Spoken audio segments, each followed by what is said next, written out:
住宅街の真ん中にある謎のコンクリート構造物。これは戦闘機を空襲から守るための施設、掩体壕です。東京の空を守ろうとした戦争の遺構です。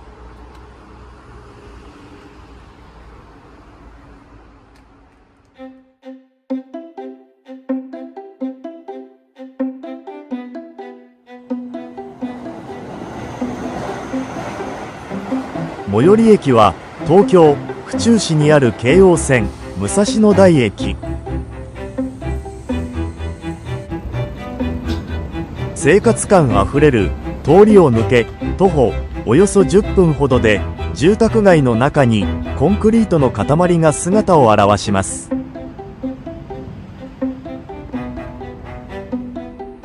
これが旧陸軍調布飛行場白糸台掩体壕です。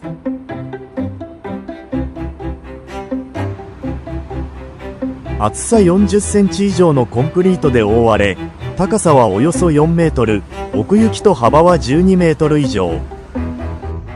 戦闘機1機を格納できる巨大なコンクリートのシェルターでした。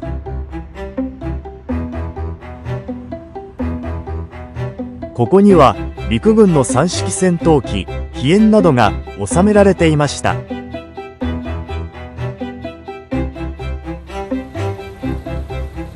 戦中、調布飛行場では首都防空の精鋭飛行第244戦隊が拠点とし東京を守る任務に就いていました。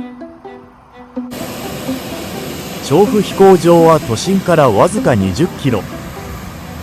首都を守る最後の盾として戦闘機はこの地から飛び立っていたのです。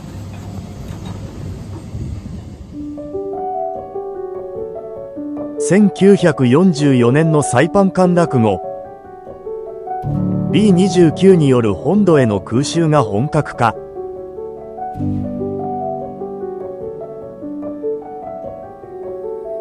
戦闘機を滑走路に並べておくと、一度の爆撃で一気に戦闘機を失う危険がありました。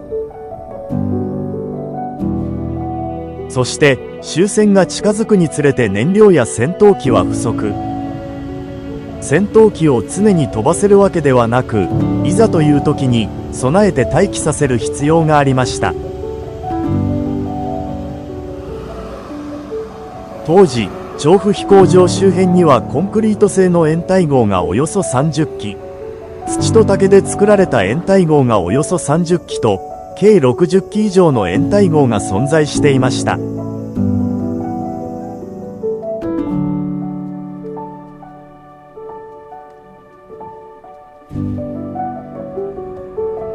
空襲警報が鳴ると戦闘機を壕に押し込み、迎撃に向かう際は滑走路へと押し出され、首都防空の戦いに飛び立っていきました。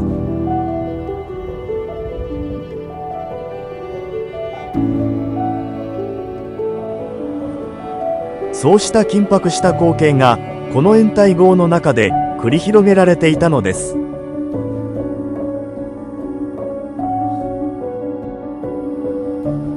終戦後、宅地化や道路整備で多くの壕は姿を消しました。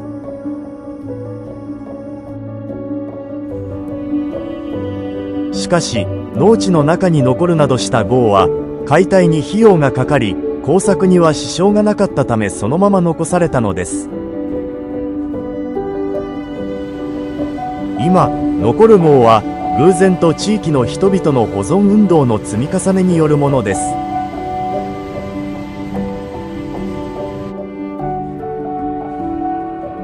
現在、調布飛行場の脇にある大沢1号、